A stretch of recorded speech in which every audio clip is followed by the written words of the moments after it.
ఫిబ్రవరి 14 చాలా మంది ప్రేమికుల రోజుగా జరుపుకుంటారు. కానీ గుర్తుంచుకోవాల్సిన విషయం ఏమిటంటే ఇదే రోజు 2019 ఫిబ్రవరి 14 జమ్మూ శ్రీనగర్ జాతీయ రహదారి మీద జరిగిన పుల్వామా దాడిలో భారత సైనికులు 40 మంది సిఆర్పిఎఫ్ సైనికులు చనిపోయారు. ఇంత పెద్ద సంఖ్యలో భారత సైనికులు చనిపోయిన కారణంగా మనం ఈ రోజును బ్లాక్ డేగా గుర్తుంచుకోవాలి. ప్రేమికుల రోజు అంటే ప్రేమకు గుర్తుగా ప్రేమికులందరూ జరుపుకుంటారు. పార్కులు, సినిమా హాళ్లకు తిరుగుతారు. కానీ భారత సైనికులు నిరంతరం శ్రమిస్తూ పగలు రాత్రి మన దేశానికి వాళ్ళ జీవితాన్ని అంకితం చేస్తారు. దేశ సేవ కోసం వాళ్ళ ప్రాణాలను సైతం అర్పిస్తారు.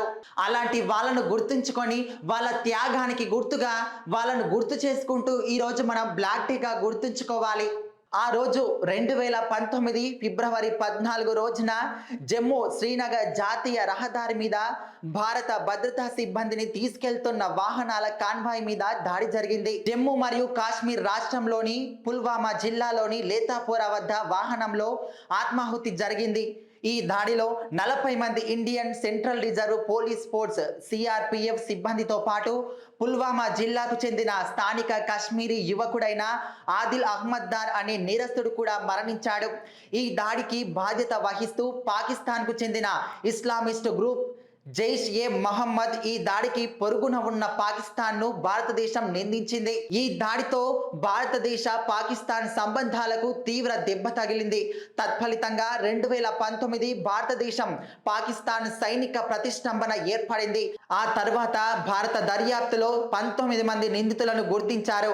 ఆగస్టు 2021 నాటికి ప్రధాన నిందితుడితో పాటు మరో 6గురిని చంపారు మరియు 7గురిని అరెస్టు చేశారు.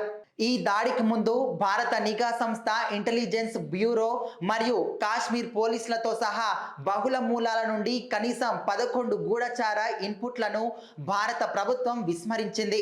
ఆ సమయంలోనే రాష్ట్ర గవర్నర్గా ఉన్న సత్యపాల్ మాలిక్ తర్వాత కరణ్ థాపర్కి ఇచ్చిన ఇంటర్వ్యూలో ప్రధానమంత్రి నరేంద్ర మోదీ తన పరిపాలనలో భద్రతా లోపాలపై మౌనంగా ఉండమని కోరారని ఆరోపించారు. కాశ్మీర్లో ఇది ఒక వివాదాస్పద భూభాగం. 2 దేశాల భూభాగంలో కొంత భాగాన్ని పరిపాలించడంతో భారతదేశం మరియు పాకిస్తాన్ రెండూ క్లెయిమ్ చేశారు. ఈ దాడి జరిగిన భూభాగం కాశ్మీర్ ఒక వివాదాస్పద భూభాగం. 2 దేశాలు భూభాగంలో కొంత భాగం పరిపాలించడంతో భారతదేశం మరియు పాకిస్తాన్ 2 దేశాల మధ్య యుద్ధం జరుగుతోంది. భారత పరిపాలనలో ఉన్న కాశ్మీర్పై నియంత్రణ సాధించాలని పాకిస్తాన్ ప్రయత్నించింది. 1980ల చివరిలో భారత పరిపాలనలో ఉన్న కాశ్మీర్లో తిరుగుబాటు విస్తరించడం ప్రారంభమైంది. పాకిస్తాన్ తిరుగుబాటుకు భౌతిక మద్దతును అందించింది. 1989 నుండి తిరుగుబాటు మరియు భారత అణిచివేతలో దాదాపు 70,000 మంది మరణించారు. 2016లో భారతదేశం ఒక ప్రముఖ ఉగ్రవాద నాయకుడు బుర్హాన్ వనీని చంపిన తర్వాత కాశ్మీర్లో అశాంతి పెరిగింది. భారత పరిపాలనలో ఉన్న కాశ్మీర్ నుండి పెరుగుతున్న యువ స్థానికులు మిలిటెన్సీలో చేరారు. కాశ్మీర్లోని ఎక్కువ మంది తీవ్రవాదులు ఇప్పుడు స్థానికంగా ఉన్నారని, విదేశీయులేనని అనేక ఆధారాలు పేర్కొన్నాయి. 2018లో మరణించిన వారిలో 260 మంది మిలిటెంట్లు, 160 మంది పౌరులు మరియు 150 మంది ప్రభుత్వ బలగాలు కూడా ఉన్నారు.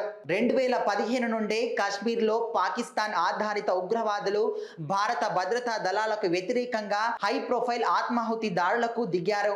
2015 జూలైలో గురుదాస్పూర్లోని బస్సుపై పోలీస్ స్టేషన్ పై 3 ముష్కరులు దాడి చేశారు.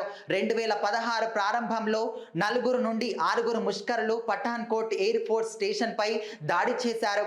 2016 ఫిబ్రవరి మరియు జూన్లో పాంపోర్లో ఉగ్రవాదులు వరుసగా 9 మరియు 8 మంది భద్రతా సిబ్బందిని హతమార్చారు. ఇలా చెప్పుకుంటూ పోతే 1, 2 కాదు, అనేకమైన దాడులు మన భారత సైనికుల మీద శత్రు బలగాలు చేశారు. అయినా కూడా రాత్రి పగలు అనే తేడా లేకుండా నిరంతరం కష్టపడుతూ మన దేశానికి వాళ్ళ జీవితాలను అంకితం చేస్తూ మన దేశానికి కాపలాగా ఉంటున్నారు.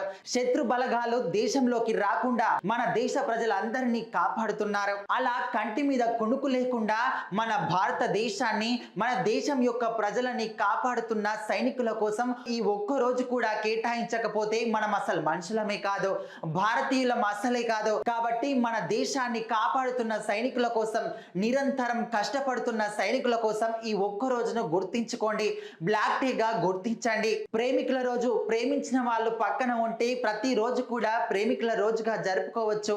కానీ దేశం కోసం ప్రాణాలు సైతం లెక్క చేయకుండా నిరంతరం దేశం కోసం కష్టపడుతున్న సైనికుల కోసం ఇలాంటి ఒక్క రోజును కూడా మనం గుర్తుంచుకోకపోతే ఎలా చెప్పండి? కాబట్టి తల్లిదండ్రులను, భార్య బిడ్డలను, స్నేహితులను, ఊరు మొత్తాన్ని విడిచి వెళ్ళి భారతదేశం యొక్క సరిహద్దుల్లో మన దేశం కోసం పోట్లాడుతున్న సైనికులు నిరంతరం కంటి మీద కొడుకు లేకుండా, రాత్రి పగలు అనే తేడా లేకుండా, వర్షాకాలం ఎండాకాలం చలికాలం అనే తేడా లేకుండా నిరంతరం మన దేశం కోసం పోట్లాడుతున్న సైనికుల కోసం మన సైనికులను తలుచుకుంటూ, భారతదేశం యొక్క సైనికులను తలుచుకుంటూ చేతులెత్తి పాదాలకు మనస్ఫూర్తిగా ధన్యవాదాలు తెలియజేస్తున్నాను. Thank you.